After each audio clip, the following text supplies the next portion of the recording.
Assalomu alaykum va rahmatullohi va barakatuh. Bu bir yil muddatda tarqalgan video. Bu жаштыгынан өскөн атасынын үйү өтө аварийный состояниеда үй болчу. Жамыр жааганда үйүнөн суу өтүп экен. Жана ушул дуалдардан жаралып кеткен өтө акыбалы оор үй болчу да. Burada үй аварийный состояние болчу. Ошол үйү мына мында турат болчу да. Эмнеде жолдун боюнда цементтен акас көчүп кеткен, үйлөр жаралып кеткен аварийный состояние болчу. Бул үйдү бузушуп, мына үйдү эл салып бериптир, ашакы. Бирок Кудай демеси менен бул үйдөн суу чыгып калды. Бул үйдө алып келет экен. Ошого бул жерге дом беребиз дешти. Азыркы учурда бул жерде мына үйдө отурушат. Мына үй өтө эски, ата салып берген үй болчу бул. Мына азыр ушу бир комната болгон бөлмөдө отурат. Ошо дом беребиз дешти. Assalomu alaykum va rahmatullohi va barakatuh. Hurmatli Instagram tuğanlarım. Biz hazır bir uy buloga kelip oturabız. Bu ejebizden bir yıl murdagi ahvolini ko'rsangizdер, eel aytib o'tingizlar. Sebep degende bir yıl murdagi жашаган үйү өтө аварийный состояниеда болчу. Biz kelip жардам берип кеткенбиz.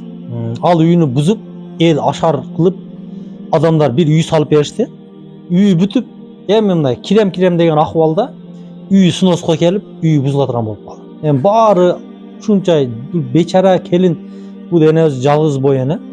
Жалгыз бой эне ушунчалык жаңы үйгө кирейин деп болсо, ушулар бузулабы деп отурсак, Аллах Таала разы болсун, мамлекет башчыларыбыздан мына жаңы курулган үйлөрдөн бул эжебизге азыр мына шикарный үй бериптир. Ал снос кылып бузуп, ал жер мамлекетке өтүп кетти. Бирок азыр мына келсеңиздер үйүнү бай деп ойлойсуздар. Бирок жашоосу Аллах Таала жаңыртканы менен эженин жашоосу ошол. Себеп дегенде неберелер менен bir kızı var, ушинтип өзү отурат. Бирок айлыгы жок, иштейин десе иштей албайт, кичине уурусу бар, небересин дагы бир небересин инвалид, акыбалы оор эжебиздин. Бирок азыр ошол bir жыл мурдагы видеосун мен телефонунан көрүп, эже аябай ыйлады.